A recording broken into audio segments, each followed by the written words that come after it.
Good morning and a very very happy day.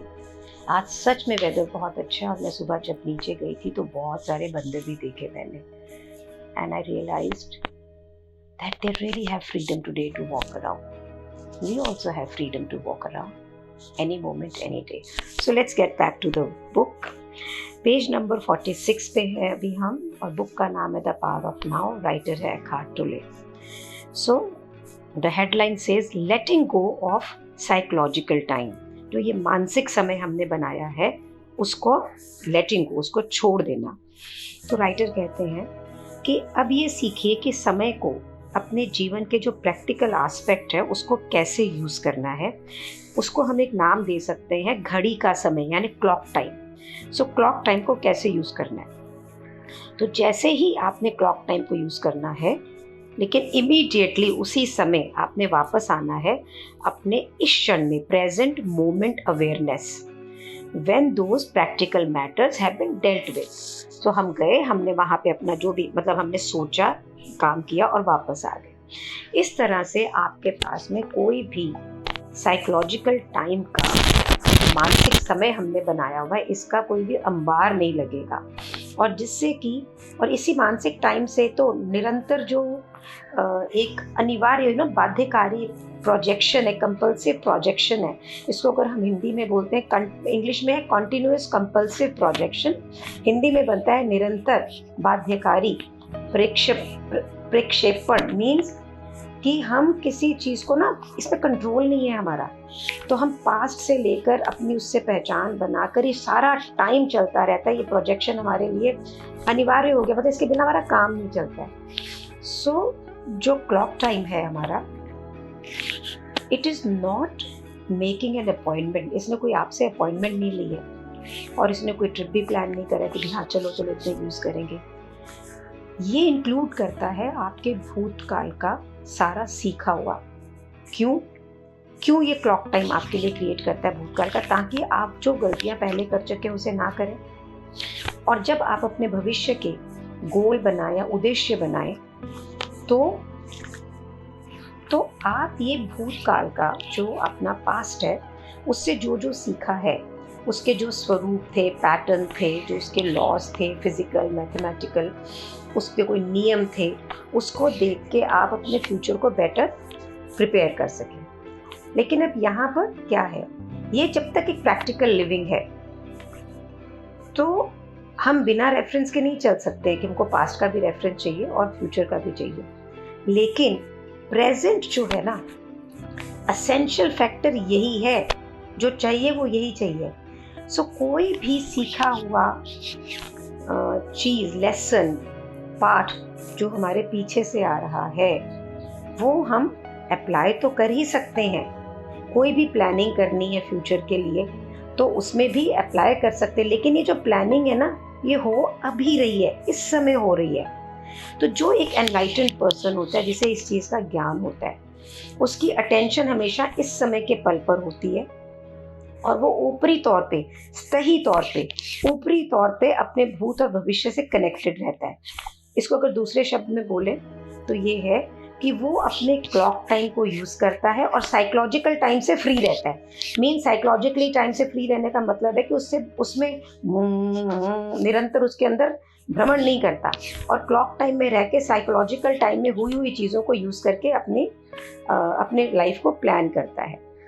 So writer आपसे कहते be alert, सचेत हो जाओ कि जब ये आप प्रैक्टिस करेंगे तो आपको पता भी नहीं लगेगा कि कब आप क्लॉक टाइम से साइकोलॉजिकल टाइम में चले गए हैं। सो फॉर एन एग्जाम्पल वो कह रहा है कि आप कुछ प्लान कर रहे हैं, प्लान करके आप अपने क्लॉक टाइम में गए कि कुछ गलतियां कर दी थी आपने, या किसी ने कोई आपसे गलती कर दी थी।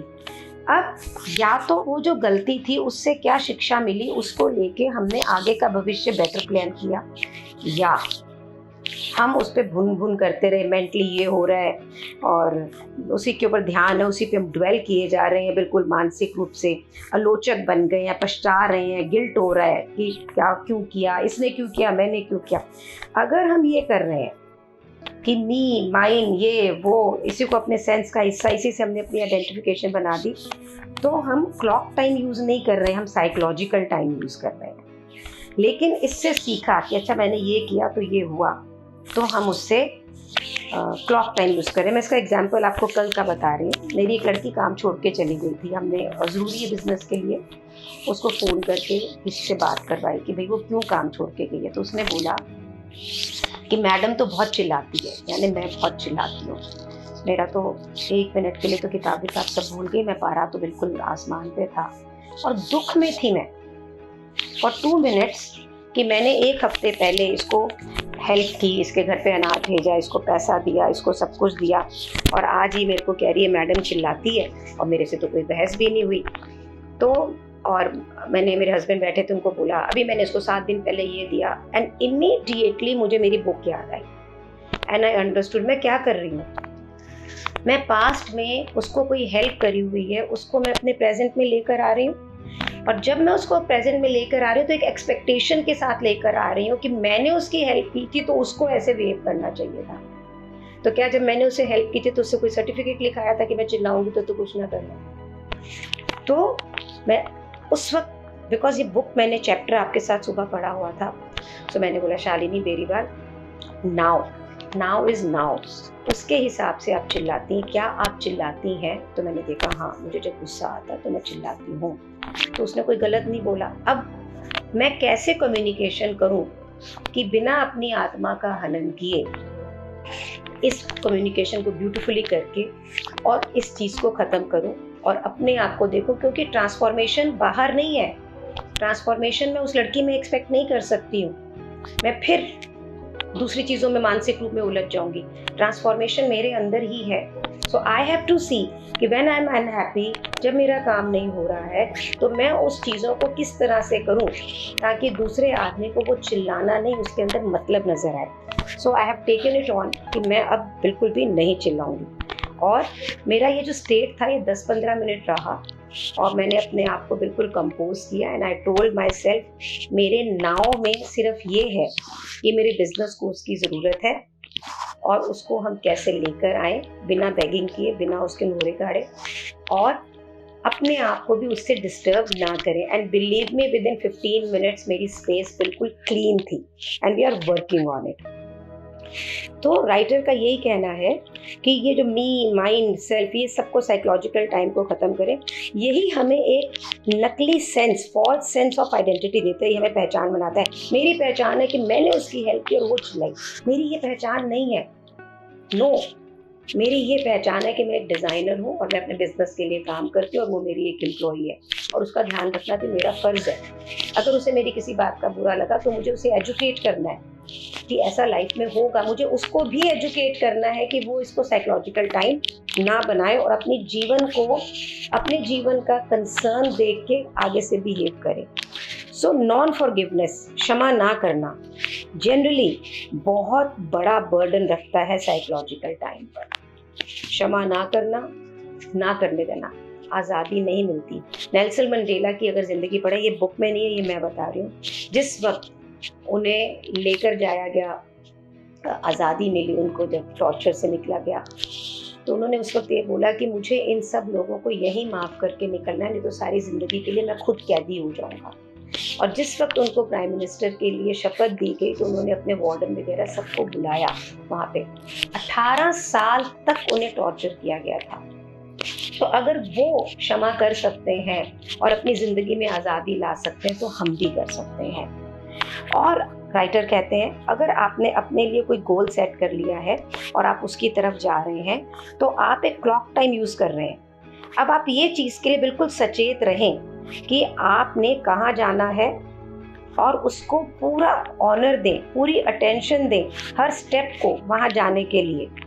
और अगर आप एक्सेसिवली फोकस्ड हो जाएं अपने गोल के ऊपर और उसमें अगर आप ढूंढ रहे हैं खुशी, फुलफिलमेंट, अपने सेल्फ का पूर्णतः, तो ये जो आपका अभी का क्षण है ना, इसको आप इज्जत नहीं दे रहे, ऑनर नहीं हो रहा है, क्योंकि ये उसी वक्त सिर्फ बन गया है कि मेरे को फ्यूचर में क्या मिलेगा, उसमें कोई भी इंट्रिंसिक वैल्यू नहीं है।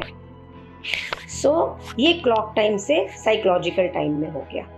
मीन्स कि हमारी जो ज़िंदगी का सफ़र है, जो हमारी जर्नी है, ये फिर एक एडवेंचर नहीं रहा ये एक ऑब्सेसिव हो गया, एक ऑब्सेसिव नीड, एक ज़रूरत टू अराइव समवेयर, कहीं पहुंचने की एक ज़रूरत बन गया कि इसको तो करना ही है। लेकिन इसको अब इस रास्ते में ना खुशबू है फूलों की, ना कोई नज़ारे हैं, कुछ नहीं है, कोई भी मिरेकल नहीं है, कोई वंडर नहीं है। किसी चीज़ को आप देखेंगे नहीं, आप सिर्फ उसको देखते रह जाएंगे। लेकिन अगर मैं मेरे गोल को कर रही हूँ और नाव में रह के कर रही हूँ, मतलब मैंने पूरा प्लान कर लिया, nothing in mind, all in paper, तो मुझे एक्शन लेने हैं और वो मुझे ज़रूर मिलेगा। सो पेज नंबर 48 क्वेश्चन है। सो पेज नंबर 48 हम एक दूसरी ऑडियो में सुनते हैं।